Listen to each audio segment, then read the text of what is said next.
Hello, everyone, and welcome to an extra edition of Ian Saturday Night.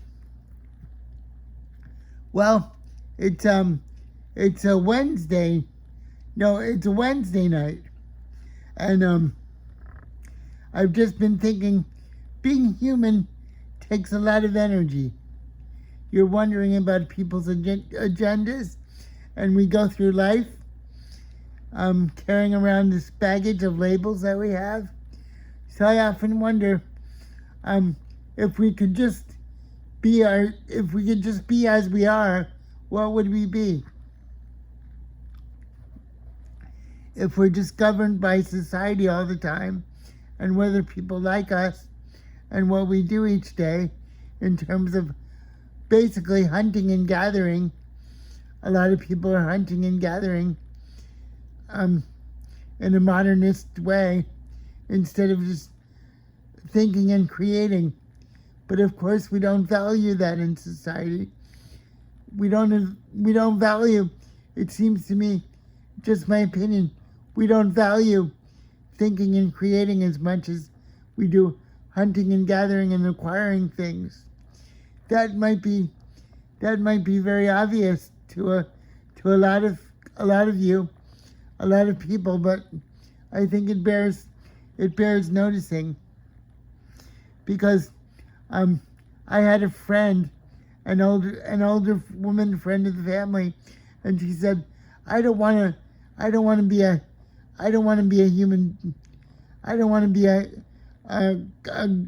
worker. I want to be a human being, to just be. And that was her struggle. And she lived to be 90 years. She lived to be in her mid-80s.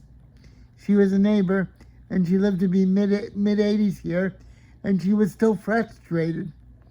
She just wanted to be, and she spent her life acquiring property, and she just wanted to be a person. What she kept telling me,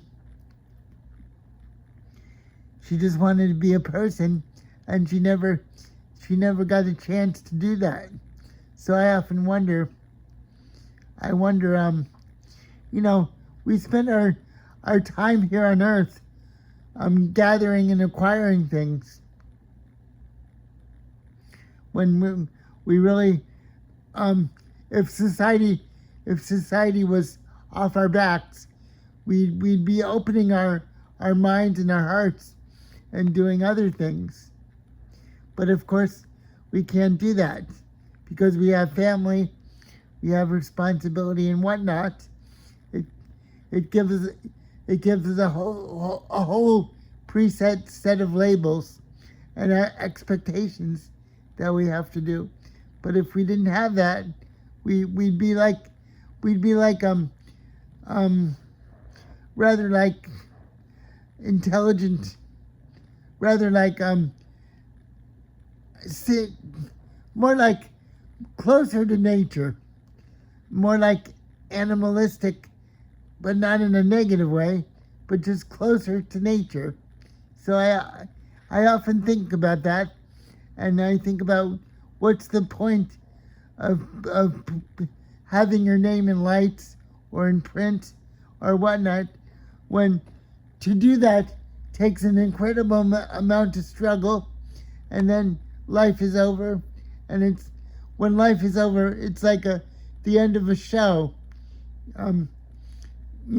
People clap for you. You take your bow, and the lights go dark. So I often think about that, and I just wonder what it all means. My dad also passed away in a frustrated way. My dad, when he was alive. So I just wonder about all these things. We strive, and a lot of people don't seem to get much in return for their efforts. So maybe that's just the way of life. But all these philosophical, excuse me, I have extra saliva in my mouth. All these toil and trouble, it just seems to come to not much of anything when the lights go down in the end. I guess the idea is to find your passion and just follow it through the end, and to do what makes you happy. But not everybody can do that. It only seems that actors can do that, or people that have attained Maslow's hierarchy of need. I think it's called Maslow's hierarchy of need. Once your needs are met, you're able to experience new forms of yourself. But when you have a role to play, your behavior patterns are pretty much set. And that's what I always wonder about. So these are the questions I have here late at night. I just wonder about the transient nature of things, and I wonder what it's all about. I wrote a poem earlier today, and maybe in the next couple sessions I'll read it to you. My poem was about being an incel. An incel is a person that feels cut off from romance by the opposite sex. It didn't start out as a negative thing. It just was a group of people that felt very cut off from romance and being a misfit. But later on, it took a misogynistic kind of feeling. So I wrote a poem about it, about myself and my the predicament that I feel like I'm in sometimes, as if I was an incel. I don't think I'm an incel, because that means an involuntary celibate person. I don't really think about myself that way, but as I started this on a philosophical turn of, as I started the show on a philosophical bent, I wrote the poem as if I was an incel.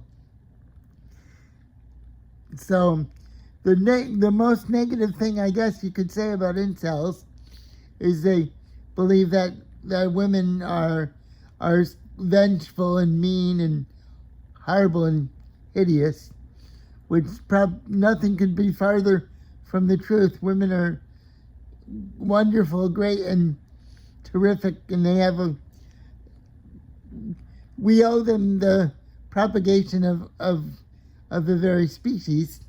So they have wonderful, enriching, creative capacities, and they offer men a wide variety of experiences. So if you're straight, that is, but if you're not straight, you're in a different realm with a different mindset, which is fine. But I'm talking about the heterosexual man. Women offer them so much and a lot of experiences. There's many varieties of experience. There is. So I don't really talk about politics, as I said, because it's very troubling, the political world, because there's many varieties of experience, and when one administration is in power, it seems like they get all the attention. When there's so many varieties of experience. So I think I said a lot of gobbledygook today, but I tried to get at something. Basically, each show, my main focus is of each show is to just to show to everyone that there's many varieties of experience, and I do that through my writing and my poems and my painting. I have been down in the dumps lately, but you know, every day is a new day, and they have pluses and minuses and everything like that. I sometimes when I do these shows late at night, I can't seem to open my eyes all the way. I wonder why that is. Renee Zellweger, I feel your predicament in the 80s. So I've said a lot of philosophical gobbledygook, but I was just trying to get at the transience of life and how we struggle, and we look at it through our own opinions, because a lot of people have opinions that are very dead set, and I'm trying not to be very dead set at all on my opinions. I'm trying to be very fluid. My body is stiff, but my opinions are fluid. Okay, everybody. I'll see you next time. Bye.